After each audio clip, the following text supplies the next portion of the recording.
Ellsworth Elementary students and parents, welcome back to another edition of Mr. Schroeder's Storytime. As you can see, I have a special guest again. This is Miss Rosalind, who has read a book to us before, but she has another book that she wants to read part of it to you today. And so this is actually going to be shown this summer, and so we want to continue to encourage you to read during the summer and just read for enjoyment. So find books that you want to read for fun and just keep reading over the summer. But now, without further ado, we're going to turn it over to Miss Rosalind, and she will talk about her book and then read a few pages or chapters from it. Thanks for watching again tonight. I'm going to be reading Diary of an Awesome Friendly Kid by Jeff Kinney. He makes a bunch of different books with Diary of a Wimpy Kid, but this is his friend Riley, and it's going to talk about him inside the book. Hi, I'm Riley Jefferson. Here are some books my best friend Greg Heffley wrote. Yeah, and then you totally stole my idea. I wrote the words and drew all the pictures by myself without any help from my grown-up. Okay, then who's this guy? By Jeff Kinney is what it says. So. Here's some boring stuff they made me put in here. Okay, now the book is about to get started for real. I hope you think it's good. Trust me, you won't. My first entry. Hi, I'm Riley Jefferson, and this is my diary. I hope you like it so far. I decided to start a journal because my best friend Greg Heffley has one, and we usually do the same stuff. Oh yeah, I should mention that me and Greg are best friends. I'm sure you're probably like, well, tell me more about this Greg guy, but this book isn't about him, it's about me. The reason I call my book Diary of an Awesome Friendly Kid is because that's what my dad always is saying about me. Riley, you are an awesome friendly kid. Like I mentioned already, Greg is my best friend, which makes my dad my second best friend. But I don't tell him that because I don't want him to hurt his feelings. We are best friends, right, son? Go. Now that I brought up my dad, I should mention that he doesn't seem to like Greg all that much. And the reason I get that feeling is because my dad is always saying it. I do not like Greg. But that's only because my dad doesn't really get Greg's sense of humor. Right now, you're probably thinking, hey, Riley, I thought this book was supposed to be about you. Well, you're right. So from now on, I promise there's going to be a lot more Riley in here. The first thing you need to know about me is that I live with my mom and dad in a house at the top of Surrey Street, which is the same street my best friend Greg lives on. I already talked about my dad, but my mom is pretty great too because she feeds me healthy food and helps keep my body clean. Every morning I walk to school with my friend Greg. We usually have a total blast when we're together, but sometimes I do things that annoy him. Stop whistling! But what really gets on Greg's nerves is when I copy him. So I'm probably not going to let him know about this journal because it's going to make him mad. Anyway, writing it in this book is a lot of work, so that's all I'm going to do for today. But tomorrow I'll put a little more Greg in here because like I said, we're best friends.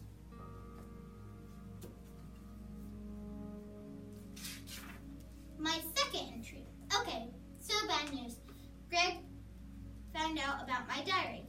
I guess I felt kind of proud that I had my own journal and I wanted to show him, but just like I predicted, it made him mad.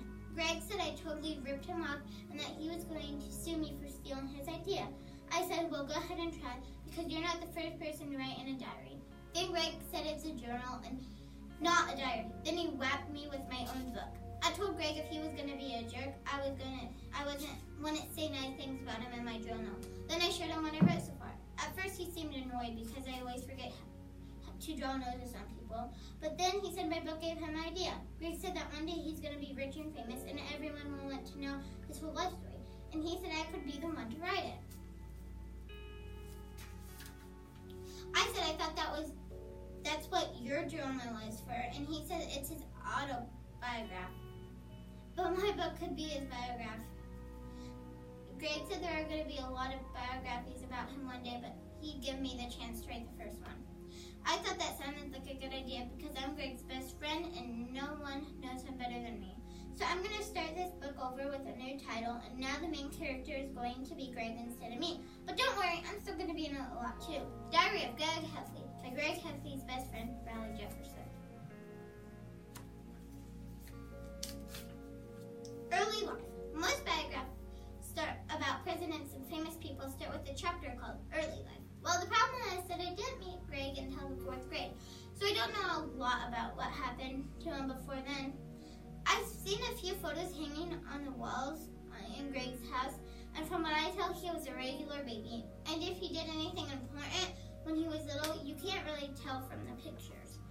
Anyway, fast forward to right before the start of 4th grade, and now this biograph is going to get a lot more detail. We used to live in a whole different state, but then my dad got a job and we had to move. My family bought a new house at the top of Surrey Street, and we moved in over the summer. The first few days I didn't leave the house because I was scared about being in a new place. I know you're probably wondering, well, when is he going to meet Greg? But just wait, because I'm getting to that part. My mom said maybe I should try to make some friends, and she even bought me a book called How to Make Friends in New Places to help me do it. The book had all kinds of things like knock-knock jokes to help a kid like me meet new people. But the tricks in the book didn't really work on Greg. Knock-knock. Mom, there's some weird kid at the door. Hey, I said knock-knock. Did you hear me say knock-knock? Luckily, me and Greg became friends anyway. I told Greg I lived in the new house at the top of the hill, and he said that was kind of bad news for me, because when our lot was empty, he planted a flag there. So now he owned my house, plus everything in it.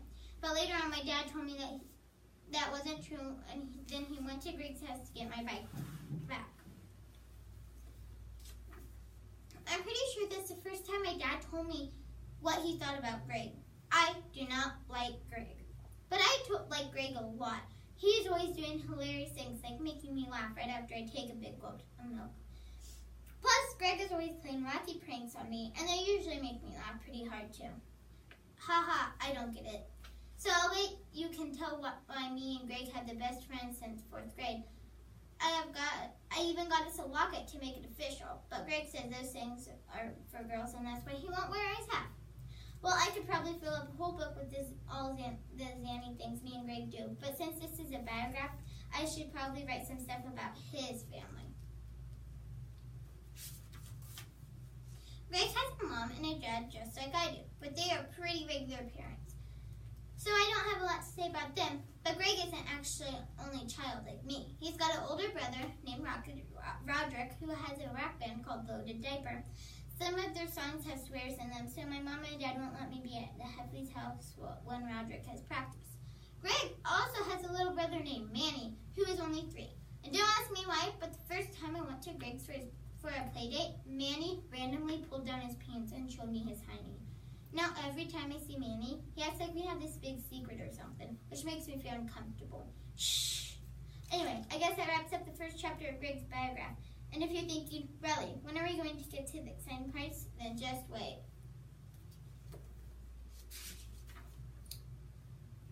The time I had my first sleepover at Greg's.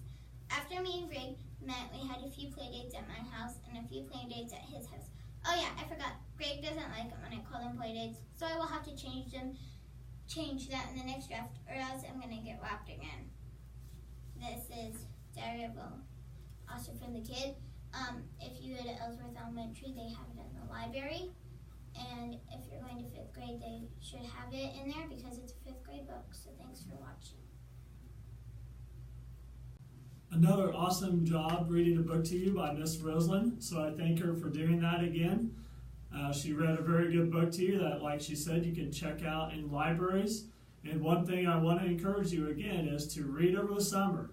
Read for enjoyment. So find a book, magazines, or other things that you can read for enjoyment. And also share those with maybe siblings if you have younger siblings, or even with your parents. Do that as a family activity and read to each other. Again, thanks for joining us. Thanks for watching. You don't have to read chapter books in the summer, but because there's a lot of different type of books that you can read that aren't chapter books, and they don't always have to be in your level if you're out of summer. So, thanks for watching. All right, awesome, guys. Have a great summer.